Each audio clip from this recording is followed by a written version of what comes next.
ഞങ്ങൾക്ക് 100% ഉറപ്പുണ്ട് അവിടെ ശിക്ഷിക്കപ്പെട്ട സഖാക്കൾ നിരപരാധികളാണ്. ഞങ്ങൾക്ക് മാത്രമല്ല, നിങ്ങൾ ഉരുവച്ചാൽ മേഖല നോക്കി പോയിട്ട് അവിടെയുള്ള ഓരോ മനുഷ്യരോട് സംസാരിക്കുക. അപ്പോൾ അവരും പറയും ഇവർ നിരപരാധികളാണ്. ഇപ്പോൾ ശിക്ഷിക്കപ്പെട്ടിട്ടുള്ള കുഞ്ഞീഷ മാഷ് സർക്കാർ സ്കൂളിൽ ഹെഡ് മാസ്റ്ററായിട്ട് റിട്ടയർ ചെയ്തിട്ടുള്ള അധ്യാപകനാണ്. അതുപോലെ തന്നെ രവീന്ദ്രനും മറ്റൊരു സ്കൂളിൽ നിന്ന് റിട്ടയർ ചെയ്തിട്ടുള്ള അധ്യാപകനാണ്. അതോടൊപ്പം സുരേഷ് ബാബു അവിടെ ഒരു പാൽ സൊസൈറ്റി ഉണ്ട്, അതിൻ്റെ പ്രസിഡൻ്റാണ്. ഇവരെല്ലാം സമൂഹത്തിലെ വളരെ പ്രധാനപ്പെട്ട സാമൂഹ്യ പ്രവർത്തകരാണ്, അധ്യാപകരാണ്, ജനങ്ങളാകെ അംഗീകരിക്കുന്ന നേതാക്കന്മാരാണ്. അവരാരെങ്കിലും ഈ ഒരു പണിക്ക് പോകുമെന്ന് നാട്ടുകാരും വിശ്വസിക്കുന്നില്ല. പക്ഷേ ശിക്ഷിക്കപ്പെടാനുള്ള കാരണം മറ്റൊന്നുമല്ല, ഈ സദാനന്ദ മാഷ് ഉൾപ്പെടെ നൽകിയിട്ടുള്ള കള്ളമൊഴികളാണ്. ആ വ്യാജമൊഴികൾ, കള്ളമൊഴികൾ കണക്കിലെടുത്തുകൊണ്ടാണ് ശിക്ഷിക്കപ്പെട്ടത്. അത് നാട്ടിലെ ജനങ്ങൾക്കറിയാം. അതുകൊണ്ട് ശിക്ഷിക്കപ്പെട്ടത് ശിക്ഷ തന്നെ. പക്ഷേ അവർ കുറ്റവാളികളാണെന്ന് നാട്ടിലെ ജനങ്ങൾ കണക്കാക്കുന്നില്ല. അതുകൊണ്ട് തന്നെയാണ് ഞങ്ങൾ ഇത്തരമൊരു സമീപനം സ്വീകരിച്ചിട്ടുള്ളത്. അല്ല, അത് ഞാൻ പറയുന്നില്ല. കോടതിയെ തെറ്റിദ്ധരിപ്പിച്ചിട്ടുണ്ടാവും. കള്ളമൊഴികൾ കൊടുത്തു എന്നുള്ള ഒരു വസ്തുതയാണ്. സദാനന്ദ മാഷ് ഉൾപ്പെടെ കള്ളമൊഴി കൊടുത്തിട്ടാണ് ഇങ്ങനെയൊരു സംഗതി ഉണ്ടായിട്ടുള്ളത്. വ്യാജമൊഴികളാണ് കൊടുത്തത്, വസ്തുതയല്ലെന്ന് സദാനന്ദ മാഷ്ക്കും അറിയാം. പക്ഷേ ശിക്ഷിക്കപ്പെട്ടു.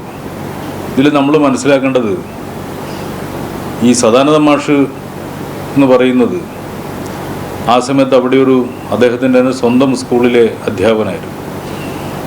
അവിടെ ജനാർദ്ദൻ എന്ന് പറയുന്ന CPMൻ്റെ ബ്രാഞ്ച് സെക്രട്ടറിയുടെ കുഞ്ഞിനെ ശോഭായാത്രക്ക് കൊണ്ടുപോയി.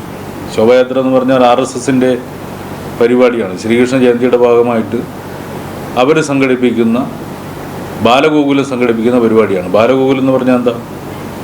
RSS എന്ന് പറയുന്ന സംഘടനയ്ക്ക് വിവിധ പരിവാരങ്ങളുണ്ട്. രാഷ്ട്രീയ സ്വയം സേവക സംഘത്തിന് പരിവാരങ്ങൾ എന്ന് പറഞ്ഞാൽ കുടുംബം എന്നാണ് അർത്ഥം. സംഘപരിവാർ എന്നാണ് അതിന് പറയുക. ആ സംഘപരിവാറിലെ വിവിധങ്ങളായിട്ടുള്ള വർഗീയ സംഘടനകളെ പോലെ ഉള്ള ഒരു സംഘടനയാണ് ഈ പറയുന്ന ബാലഗോകുലം.